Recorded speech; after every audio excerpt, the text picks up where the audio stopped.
This video is brought to you by Gateway Subaru. Higher standards.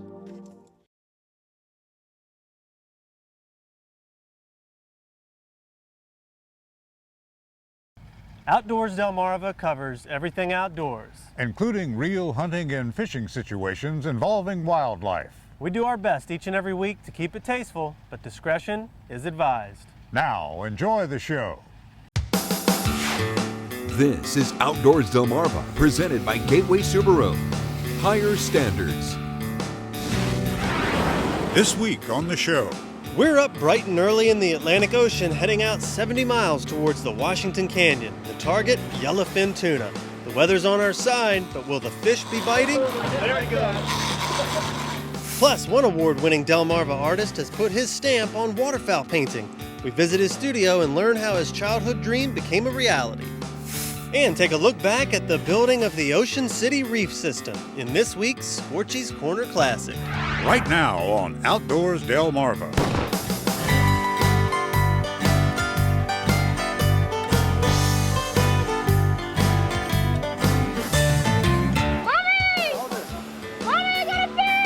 This is Outdoors Delmarva, presented by Gateway Subaru. Higher standards. And now, here's Andrew Tawes. Thanks for watching Outdoors Delmarva. I'm Andrew Tawes. We'll be checking in with my partner, Captain Willie Dykes, in a few minutes. We've been doing a lot of fishing out in the bay and its tributaries, bringing in speckled trout, rockfish, and flounder. But none of those quite compare to the thrill of reeling in a yellowfin tuna. I recently had the chance to venture out in the Atlantic aboard the Zipper out of Ocean City, and we were all hoping that the yellowfin would be there waiting for us. As with most adventures into the Atlantic, the day starts well before sunrise. The Zipper's lit up and ready to depart from Sunset Marina. The big reels of the tuna rods are all set in the holders, and our 70-mile journey gives us the chance to see an amazing sunrise over the ocean.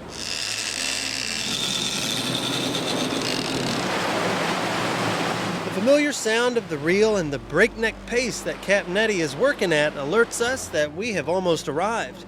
His dad, Captain Ed, is at the helm, navigating the Zipper towards her destination. All right, we're out here in the Washington Canyon, and we're out here looking for yellowfin, and we're just getting out here to the spot here. We're a few miles away, just started trolling out to the spot. Water looks nice. We have 78-degree water right now, and there's a little warmer out here looking for a break, and hopefully we'll find them soon. The tuna bite has been good lately, and all aboard are hopeful that it will continue. They like to come in here to catch yellowfin because they can keep 3 per person. It's a little bit more action. If you get one, it's a good possibility you're going to have multiple hookups, and it's a little bit more fun for them. We have good conditions today. We have light winds out here today. A little bit of chop. And we may have the first signs of some action. They've seen a mahi out there. Water's getting bluer out here. We're getting a little nicer water out here. I thought I seen something. There he is, long rigger, left long. He keeps chasing the bait, but doesn't quite get the hook. Got a little breakfast this morning. It was just a short bite. He was out there swimming around the bait, and he missed the hook. Nearly a few hours later, after the clouds burn off and the sun takes over, Come on, who's got a belt? this mahi doesn't miss the hook.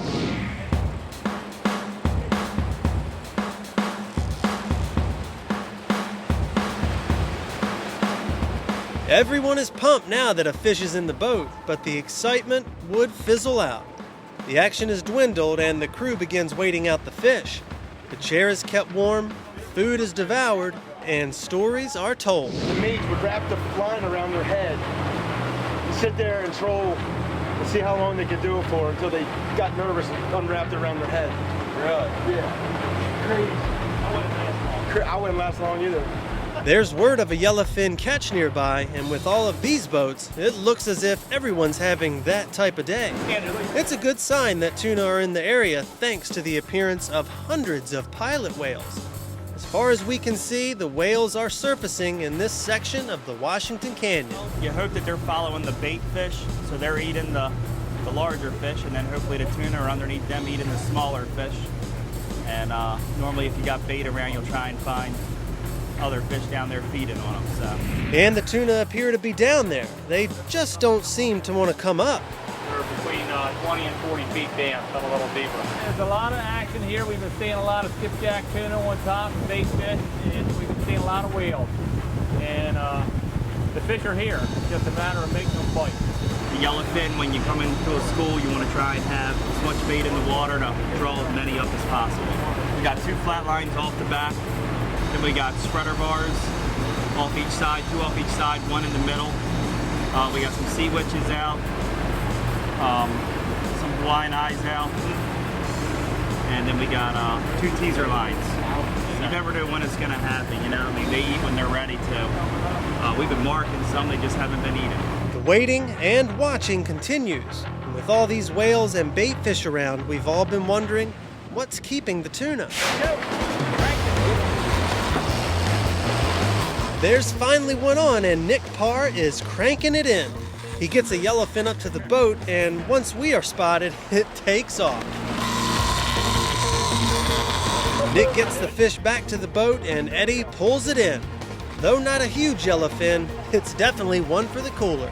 We just got our first confirmation. They are here. It was good. I was falling asleep there after a while, and that woke me up. I needed something to wake me up. Dozing off the whole day eating fried chicken. Anytime you can get a tuna aboard a boat, it's always good. You know, no matter what size they are, as long as they're a keeper. So it was fun. Tunas are probably one of the more fun fish to bring in. They're strong even when they're little. The fishing continues, however, the catching would not. So with 1 mahi and 1 tuna, along with many signs of fish in the water, our journey into the Atlantic Ocean proved the yellowfin were there waiting for us. They were just waiting a little too long to bite.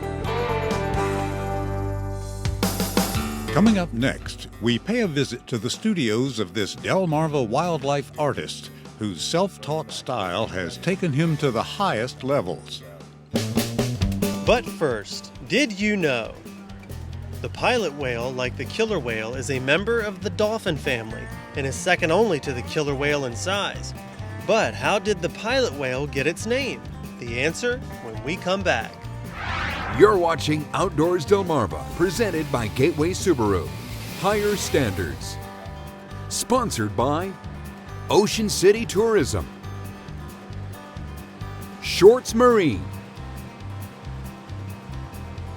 Shooter's Choice, and Sussex Outdoors. Outdoors Delmarva will be right back.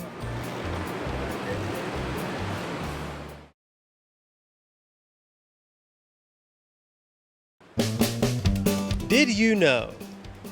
Pilot whales were named because it was believed that pods or groups of the animals were piloted by a leader. One pod was observed hunting in Newfoundland, entering a bay in a line, and then closing into a circle, trapping the prey in the center. Did You Know is sponsored by North Bay Marina.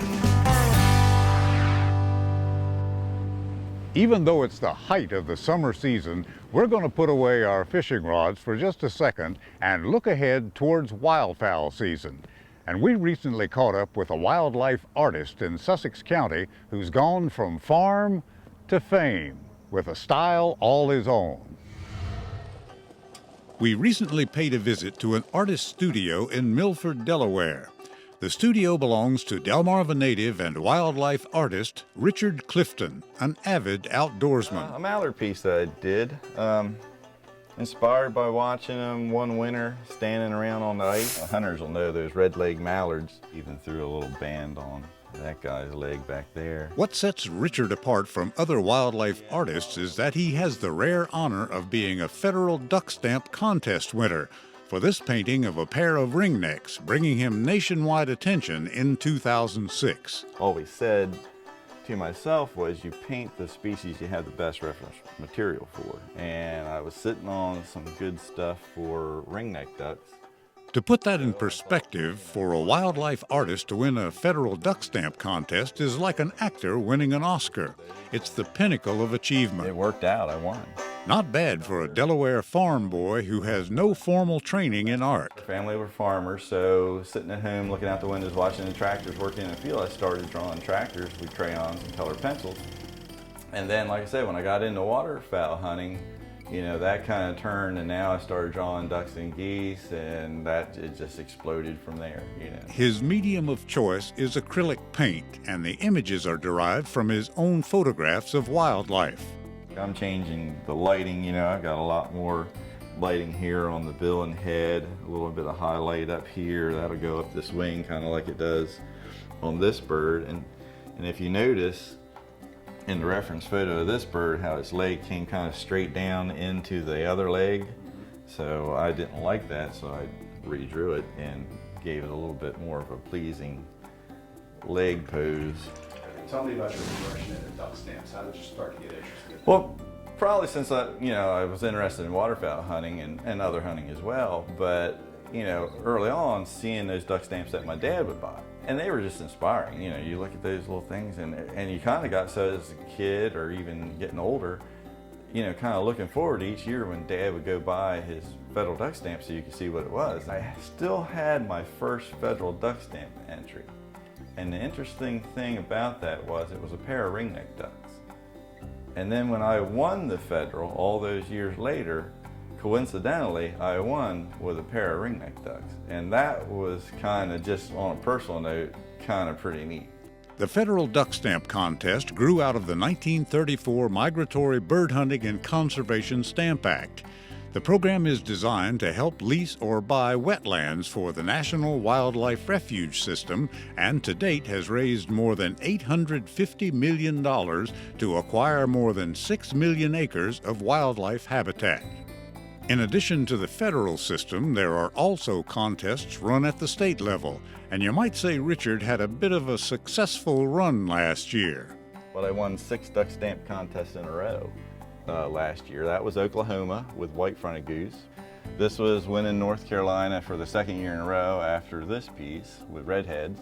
This was Colorado. They also chose a species. That was Ross goose. This was Delaware, my home state. I won with a single American widgeon drake. This was Connecticut. I won with a trio of wood ducks. And this was Michigan, which I won with a single black duck. I win a lot of duck stamp contests, but sometimes I lose.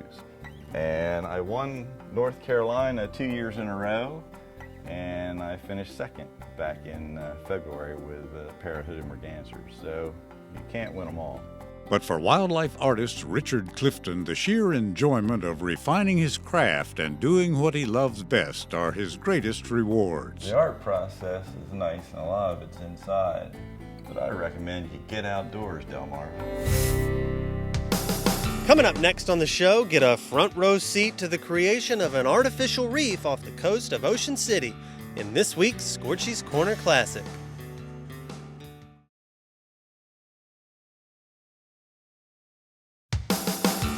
You're watching Outdoors Delmarva, presented by Gateway Subaru. Higher standards. The fishing is good in and around Ocean City, Maryland, thanks in part to the creation of artificial reefs off the coast. And in this week's Scorchies Corner Classic, we get a front row seat to the sinking of one of those reefs. Flounder are back. That's the best news in town. Not only for those who seek them, but for rental boat operators, tackle shops, and all whose financial fortunes depend heavily on the whims of the popular flatfish. The back bay was loaded with boats, and most seemed to be getting a piece of the action. Most of the flounder we saw barely exceeded the minimum, but the numbers were there, and that alone keeps the anglers coming back. The other action in the resort area also drew a large crowd, even though it took place in the ocean 12 3/10 miles east-southeast of the inlet. The occasion was the sinking of the 80-foot barge Bertha A. Penrod to be another link in the chain of an expanded fishing reef. This reef began many years ago with the tragic sinking of the African Queen, which lies 1,000 yards away. The Reef Project is a joint venture of the town of Ocean City and Family Fishing Incorporated, ably assisted by the Maryland Department of Natural Resources and the U.S. Army, who use the sinking as a training mission. As the Bertha Penrod settled into her watery grave, we wondered about the status of the Tangier Sound fishing reef, which was scheduled to go down in August. The outlook now, I'm hoping to get something this next month as far as getting the site evaluated, and then it'll take approximately 60 days for a permit, maybe 30 if we can push it quick, and possibly this fall we'll get something in. We're hoping for this fall to get a reef in, part of the reef in down there at Tangier Sound. It would be somewhere neighborhood maybe October that we could get something in, and then it would be ready for next spring. Scorchies Corner, wandering our Delmarva's land for WBOC News. Coming up next on Outdoors Delmarva, all you parents out there are going to want to stick around for a closer look at the safe and stylish Subaru Legacy.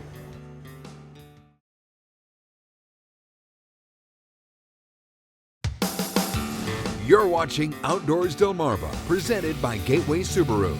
Higher standards. Thanks for watching Outdoors Delmarva. I'm Andrew Taws. Well, summertime is here, and it's the time of year when families take to the road and head out for that summer vacation. And what better way to get there than with a brand new car from our friends at Gateway Subaru, located on Route 13 in Delmar, Maryland. And joining me right now is our friend Crystal Collins with Gateway. Crystal, how you doing? Great. All right, and Crystal, I hear you're going to tell us about the Subaru Legacy. Yes, I love the Legacy. It's such an awesome car. Being a mom, I think the Legacy is really awesome because there's plenty of room in the back seat. Crystal, I have 3 boys, 2 of which are twins and they're infants, so it looks like there's quite a bit of room in there for 3 car seats. Yeah, you can definitely fit 3 car seats in here really easy, which is a great thing. Could definitely fit 2 rear-facing car seats anywhere in here, you know, for each of your twins, and then, you know, a booster. This could probably be the ideal car to fit everyone in.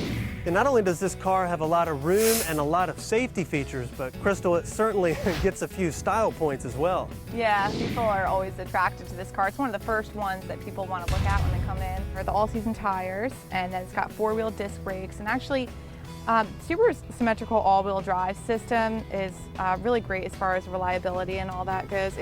When you have a family, you really have to get to where you're going. You know, you can't be late because it's raining. Like when you have to pick up your kids from daycare and it costs $1 every minute, right? And then you've got 3 kids, it's like $3 a minute. So you don't have to worry about, oh, I have to wait until it stops raining to leave here, or worry about who's going to be picking them up, because you can pick them up.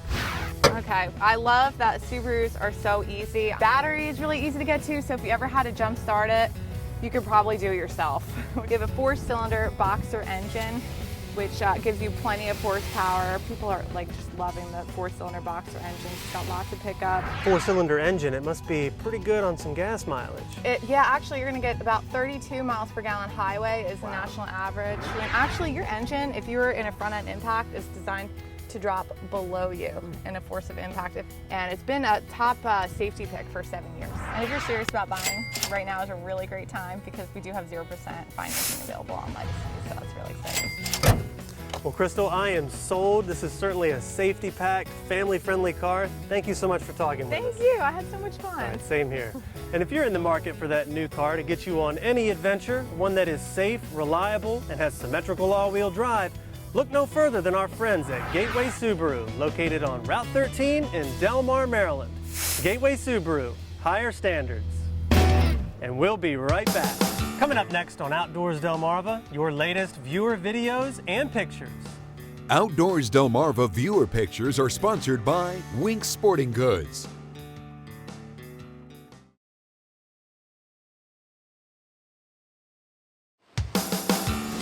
You're watching Outdoors Delmarva, presented by Gateway Subaru. Higher standards. Sponsored by Ocean City Tourism, Shorts Marine, Shooter's Choice, and Sussex Outdoors. It's time now to take a look at your latest viewer videos and pictures. We can't get enough of this awesome photo from our buddy Fred Litchfield. Taken by his trail cam in Berlin is a group of young bucks out and about. And no doubt Fred hopes they are still there in the fall. Bonnie Figursky sent us this shot of Sarah pulling in double croakers with her brand new rod and reel. That's Sarah's dad doing the paddling out in Delaware Bay. Well, that wraps up another week of adventures for us, and Willie, it was a nice day out on the ocean, pretty calm. Wish we could have caught a couple more fish, but one yellowfin will do just fine. You know, that visit with Richard Clifton has me looking forward to that early teal season in September. So until next time, from my partner Andrew Taws, I'm Captain Willie Dykes, reminding you to get outdoors, Delmarva. It's time now to take a look at your latest viewer photos, boulders, and pooters. It's time. It's time now to take a look at your latest viewer book. Okay. How long have you been doing this? Shut up. I'm doing the best I can.